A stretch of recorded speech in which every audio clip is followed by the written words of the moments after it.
Hey guys, I am filming from my backyard. It's my back door right there, sitting on my stoop. It's the quietest area in the house right now. Today I want to talk to you guys about film noir.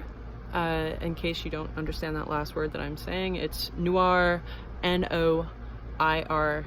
It is the French word for black, because film noir is a genre of film that is dark and bleak and artistic and interesting. I'll show you an example. How could you do this to me, Victor? Oh, Victor! No!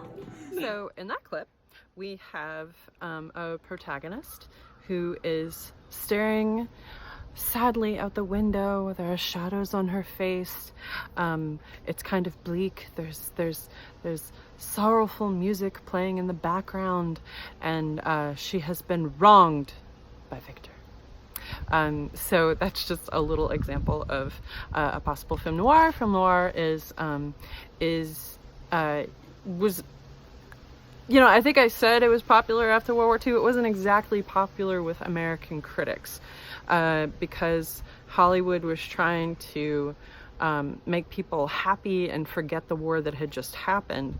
But you had a lot of filmmakers, like directors and writers and actors who had maybe even served in the war, and they had come back with this disillusionment about how life could be, because they had witnessed all this violence and the German concentration camps and stuff like that. So then we started to get movies like Double Indemnity, Sunset Boulevard, which is an excellent film, and the subject matter was often kind of sad, but it also like involved movies with like really neat plots, like the Maltese Falcon, that featured this detective named Sam Spade.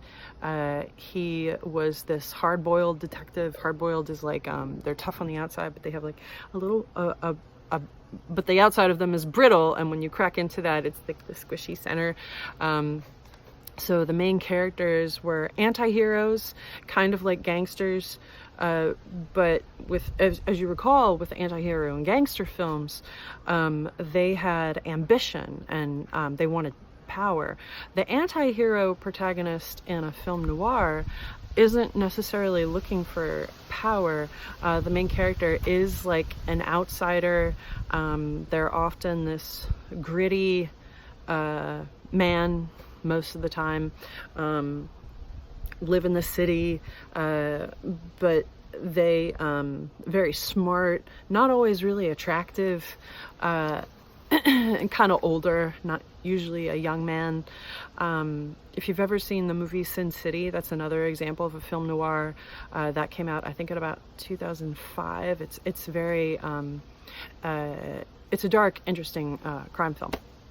But anyway, so the anti-hero in a film noir is also a fatalistic character, just like in a gangster movie. He has a goal. He's trying to do something that he thinks is right, but oftentimes it gets him killed. The film noir also introduced the femme fatale, and I have to look down for a second to see exactly what the translation of femme fatale is. Oh, it is French for deadly woman.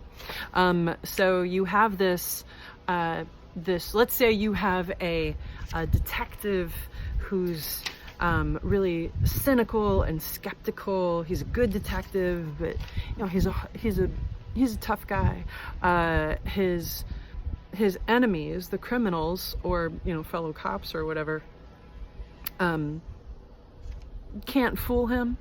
But there's often one woman who is his undoing, usually like a love interest. Up until that time in films, the female love interest was kind of ineffective and soft. The femme fatale is not. Sometimes she's trying to kill him too. What else about film noir that I can tell you guys about? The plot is not linear like in a straight line. Like usually for a plot you have a beginning, middle, and an end. oftentimes for a film noir, it will like start at the end or start in the middle. It doesn't have to start right at the beginning. So not only is it a little visually disorienting, kind of like German Expressionism, the timeline can sometimes be disorienting. The movie Memento is a really good example of this. Memento goes backwards, but for a very specific reason. If you ever do that in a film, if you don't go beginning, middle, and end, there usually has to be a good reason for that. The reason that Memento goes backwards, one of the big reasons, and I won't totally give the plot away, is because the main character has short-term memory loss and he's trying to solve the murder of his wife. It's really well done. You have to see absolutely it's one of those movies you have to see the whole thing and you can't miss a single part of it. So thank you for listening and watching about film noir.